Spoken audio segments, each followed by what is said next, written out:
Welcome, everyone, to the Contact Center Perspectives podcast. I'm Steve McDonald, your host.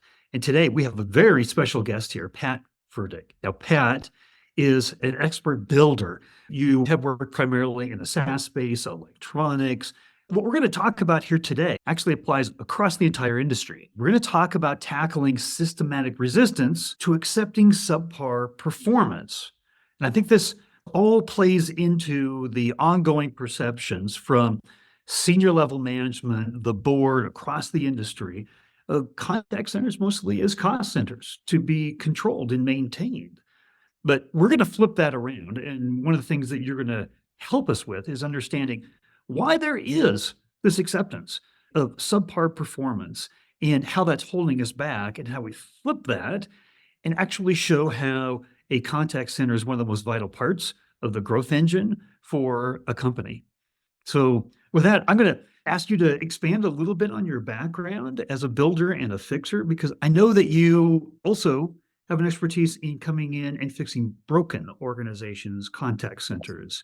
So I'll let you talk a little bit more about that. Fantastic. First, before I get started, I just wanted to thank you for having me participate today. It's an honor to speak with everybody, and hopefully everybody can get just a little glimmer of something that can make their lives a little bit easier. With that, when you look at my background has really been around that building component. But what we're talking about today, it isn't about building a process that's software driven or supporting a specific product. It's really about the concept of satisfactory underperformance. So when I look back at my background, a lot of the organizations that I've joined have always had this mentality of satisfactory underperformance, meaning that they have SLAs in place, that type of thing, but they're so focused on that one or two metrics, and the board metric there is cost, that they don't see the value that is actually being delivered, or they are missing the point. I'll get into a little bit as far as what I mean by that, but my background utilizing that and a humanistic approach has really led to companies that have gone out and contributed significantly to their valuation numbers. And it's really by utilizing that mindset and that thought and really understanding how do you address this issue of what I call that satisfactory underperformance. Here's what I love that you've already done. You reframed the conversation. The biggest perception in the industry is that contact centers are cost centers. You're talking about affecting the very valuation of the business, which means you're talking about revenue. You're talking about competitive advantage. You're talking about everything that helps a company work, grow, and scale.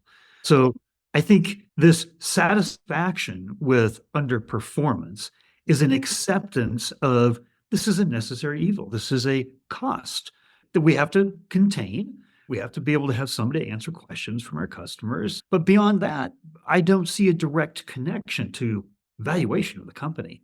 And you mentioned humanistic approach as a foundational pillar to that.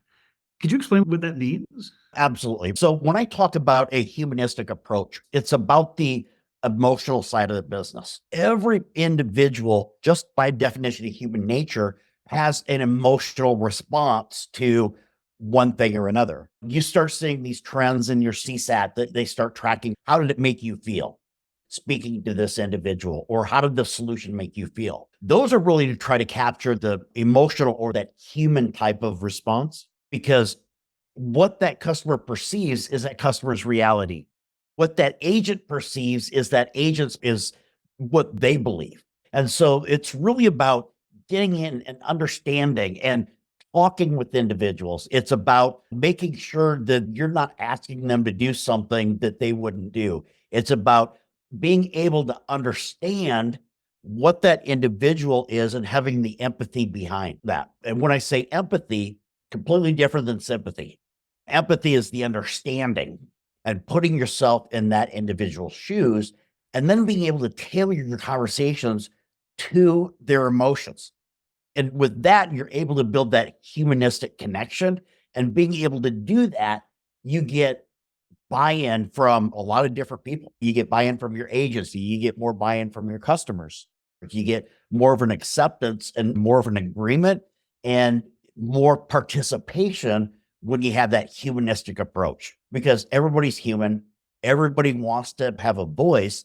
And my expectation for my team, they use that voice and we communicate what's wrong, what's broken, what's hard, how can we make it easier? What are different ideas that we have that are out there? Now, what's interesting is you called out two segments of individuals when you were talking about the humanistic approach here. You called out customers, you called out agents specifically. Why did you call out agents? You could have called out the board, the leadership of the company. You could have called out the sales organization, marketing, product development. Why did you call out agents and customers, those two groups? The reason I did is customers are obvious because basically we're in business to make money. Those customers pay our paychecks. That's really why customers.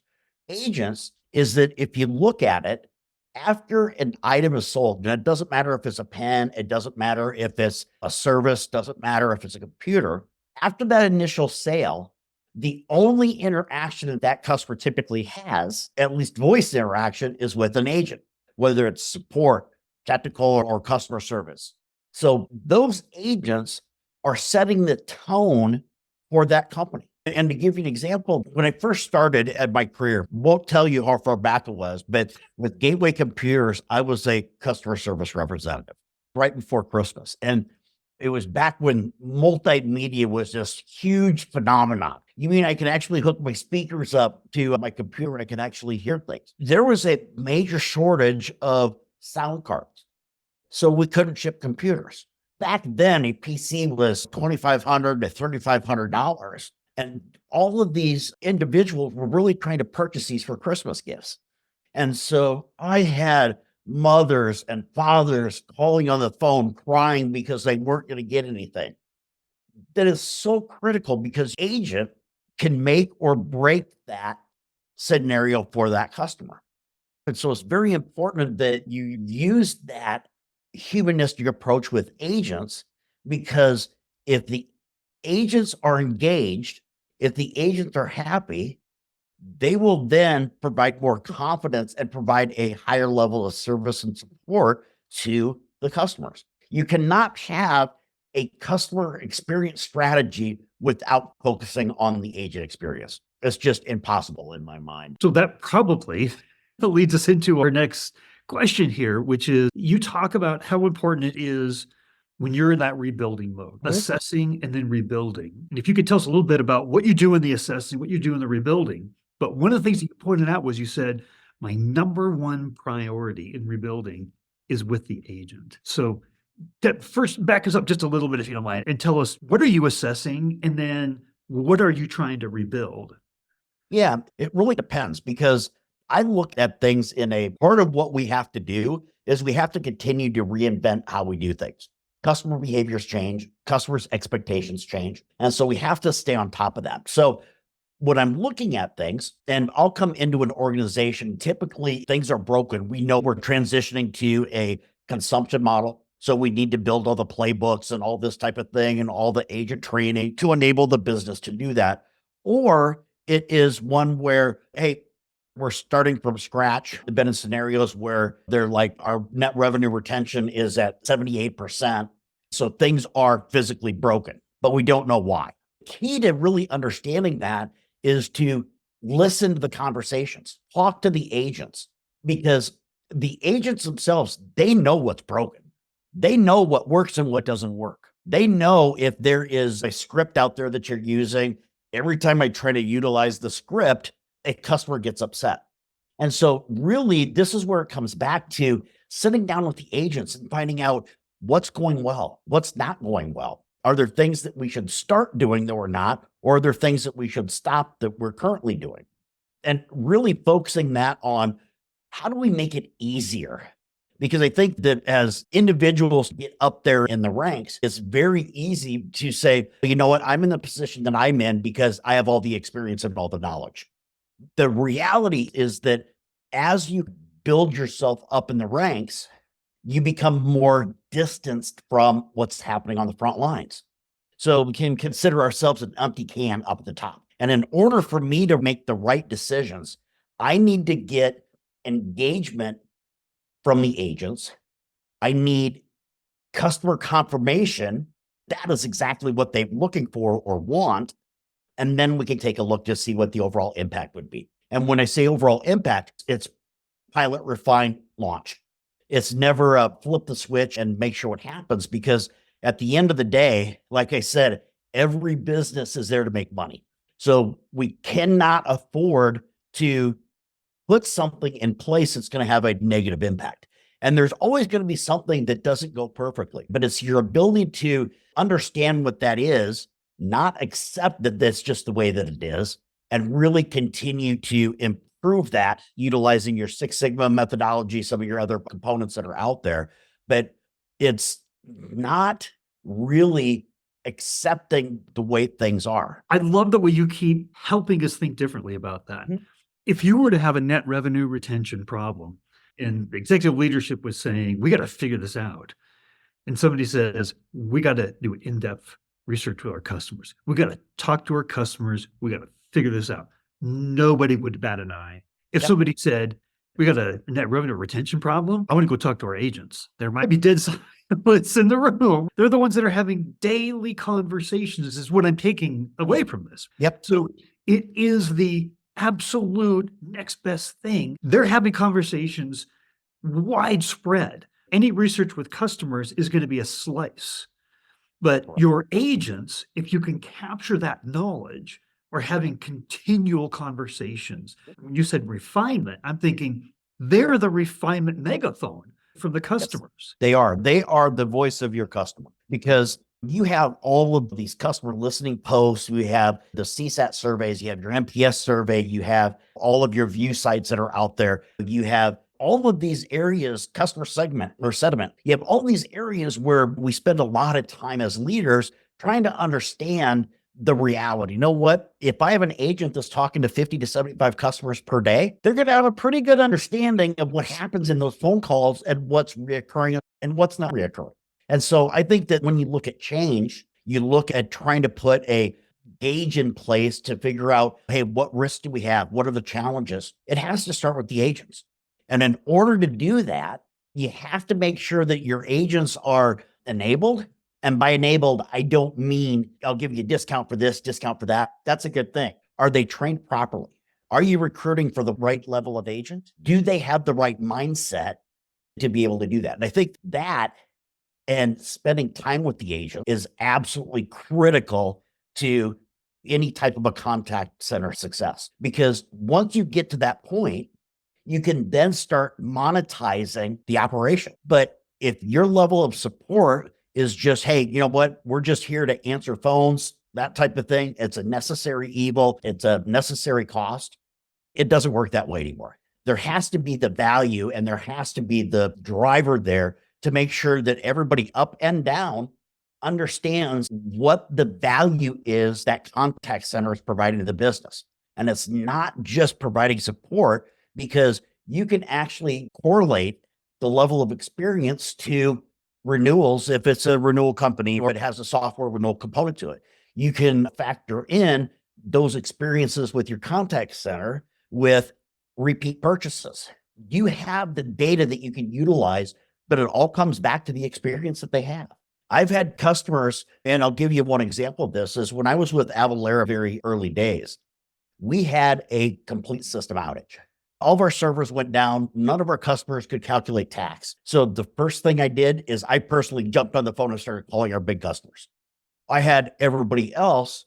We tried to be as proactive as possible. It just so happened that we had an NPS survey that went out about a week afterwards. Oh, geez. And so we all know that NPS is really based off of single experience or that. But guess what happened? Our approach, we actually saw our NPS increase then, even though we had a complete system outage a week prior.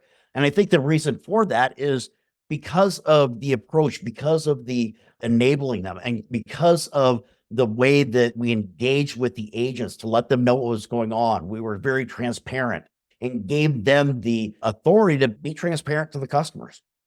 And so I think that's a big piece of it, is that as well. The transparency, the communication is all a part of that humanistic approach that I talked about. It just shows you right there, because NPS score, that measures everything about long-term viability, and that you could take a negative situation and help bolster your NPS score. We think about it sometimes as insights like into product development and new launches. And that's another way that there's a big connection between the value of the contact center. But that was actually a negative in terms of accessing the product, accessing the service, and you turned it into a positive. That's one of the most powerful stories that I've ever heard in terms of the power of the customer experience and its impact on the business. So I'm dying to ask you this question. Since the priority rebuilding of the agents, we've just gone through and talked a lot about the importance of agents. I'm going to ask your perception on this, and I'm going to ask then the perception of, say, executive management. First, your perception. On a scale of 1 to 10, how important are agents to the overall growth and vitality of the business overall? For me, it's absolutely a 10. And as I said before, is that after that point of sale, the agents are the company. Whether the executives want to believe that or not, that's the reality. So if I'm an agent and I just don't care about my job and I'm having a crappy day, if I project that, that customer is going to understand that. And they are going to think that's a company behavior, not an agent behavior. So I think the agents are absolutely the most critical. I think they are right in line with the product. Because if you have a crappy product or a product that's buggy, that type of thing, you can still save that customer that experience by having great agents who own the customer, who take action, who follow up, this type of thing. But if you have a product that is fantastic, but you don't have any agents on the back end of it, you're going to lose customers left and right. So I think that the agents are absolutely a 10. Now, to flip that, I think that if we look at the executive team, I would probably guess that a lot of them will rate it a 4 or a 5 because they see it as a necessary evil. They don't understand the importance of having those agents in order to retain that revenue or increase that return purchase or that repeat purchase. So it's our job as leaders to really make sure that they understand that connection, because once they understand that connection, they understand that this is well beyond just what's the SLA today, what's the CSAT score. Once they understand that correlation, then all of a sudden it becomes easier as us for leaders to be able to ask for more resources because we can directly correlate that to the growth of the business.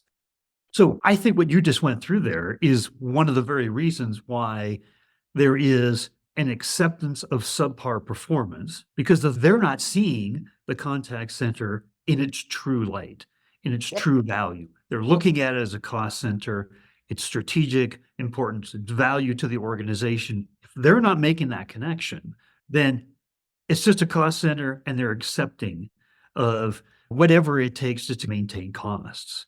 That can include incredible agent turnover rates in the industry.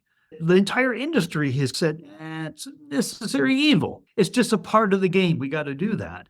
Really good organizations know how to create the right company culture, the right environment for the agent, growth opportunities for the agent. That's that humanistic approach that you started out the whole conversation with. Now I see how we're tying it back in.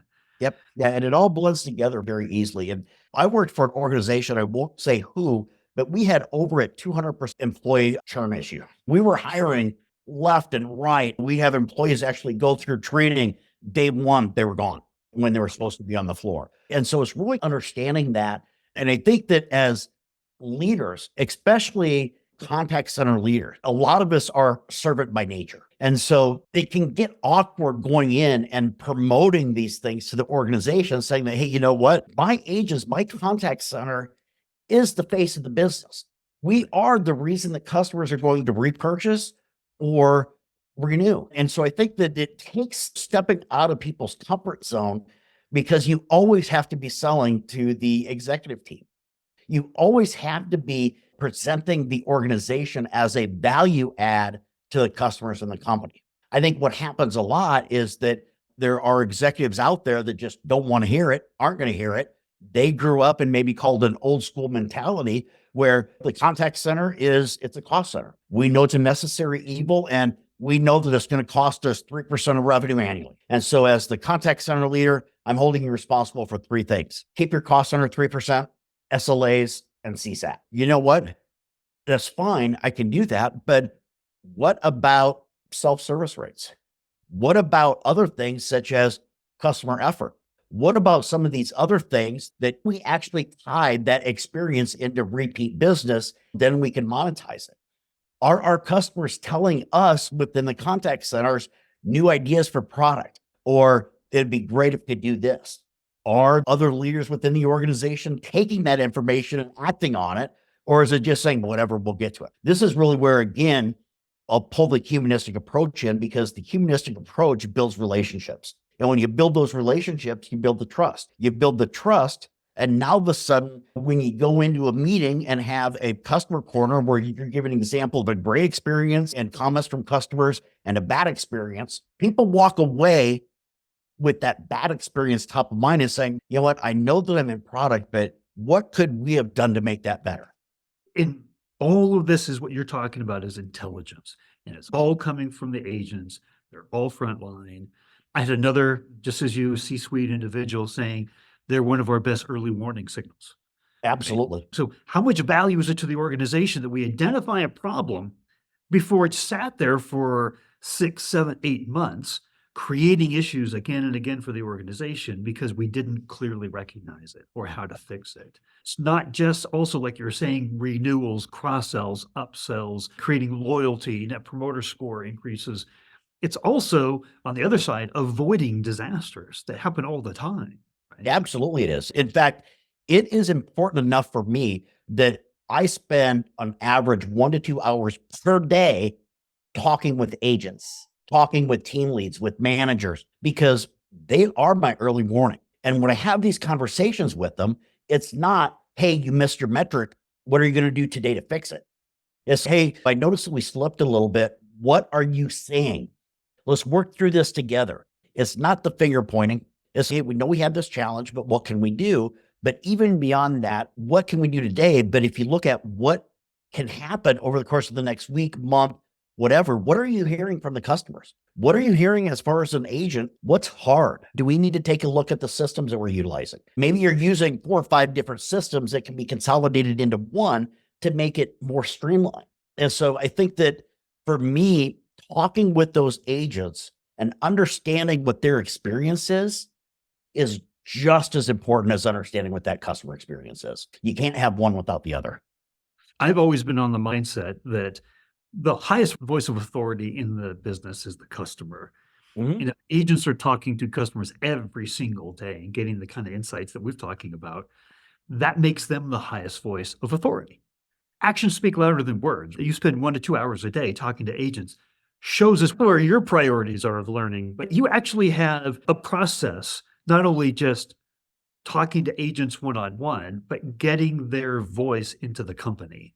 Tell us a little bit about that. Absolutely. Typically what I do is, even though I spend a lot of time with the agents, is that I will embed agents in with other departments. And what I mean by that is that we will have agents actually attend, let's say, the R&D team huddles. And they are there specifically to talk about their experiences with the customer. Now, this isn't something that you can just probably go and flip a switch and say, hey, I'm doing this tomorrow. It's really about culture and making sure that you have that culture, but getting the buy-in and trying to embed that agent experience in with other departments is absolutely critical. It's important because it gives them the opportunity to hear directly from the people that are talking with the customer. What's happening? What's the feedback? But it also empowers your agent to be able to go in and say, you know what, they do care. Because I think where a lot of agents get into trouble is, you know what, I'm just one person, but what am I going to do? The reality is that they're not using their voice. There's nothing we could do. And as leaders, we need to hear and we need to listen. Doesn't mean everything that you're going to hear is going to be a good idea. But what it does mean, if you start hearing the same thing, then you know for a fact that it's an issue. It's a lot of communication. It's about getting the experience into different things, whether it's a monthly alley rallies where I pull my entire teams together from the contact center, by my sales teams, by accounts receivable teams. I pull them all together and just be completely transparent. How did we perform? What did we do? Give them the customer stories. And then we have a monthly global meeting where we pull into other departments into our conversations so that they understand what the priorities are from an engineering perspective. They understand what the priorities are from a sales perspective, and really try to engage and have those direct relationships be there so that there's open communication. And so that we have a platform that we could utilize across the business to make sure that we can vocalize and evangelize exactly what it is that our customers are saying, what our agents are seeing, and what we need to do as a company and an organization to change. You know what I'm taking away from this? Because I've been waiting to ask this question because you said I have to constantly be selling, Mhm. constantly selling to management. In your C-suite, you're in the middle of the management and you're selling to other individuals, CFOs, CEOs, boards, CROs. What you just laid out is you let the agents and the involvement with other departments, I'm assuming, be Mhm. one of your biggest sales strategies. Because then if engineering and product development and marketing and all those other different departments are saying what they learned through the agents automatically is lifting the role of the agents. Absolutely. And it's vice versa as well. It's inviting them to come listen for a couple of hours here and there. Hey, you know what? Come tap into one of the agents, hear what that experience is firsthand. And so I think that is another way that you can really build that customer culture.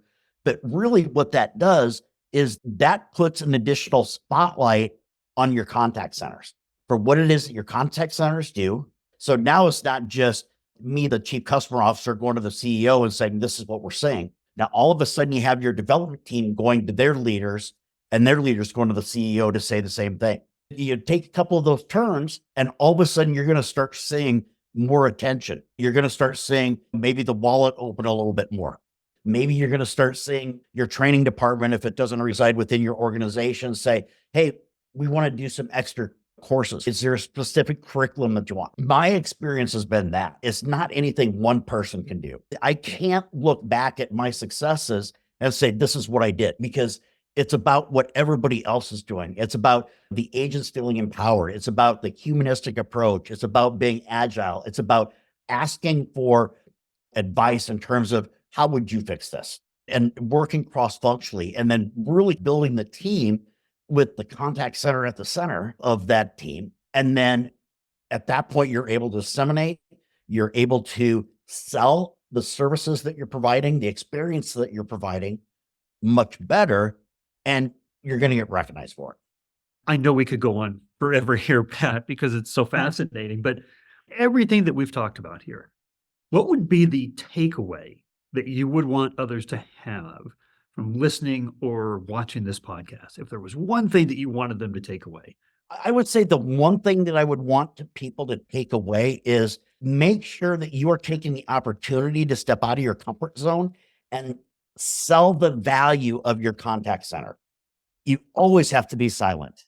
So it doesn't matter if you're engaged in a conversation with your boss, if you're a director reporting into a VP, or if you're a VP reporting into a C-level, you constantly have to be selling that value, right?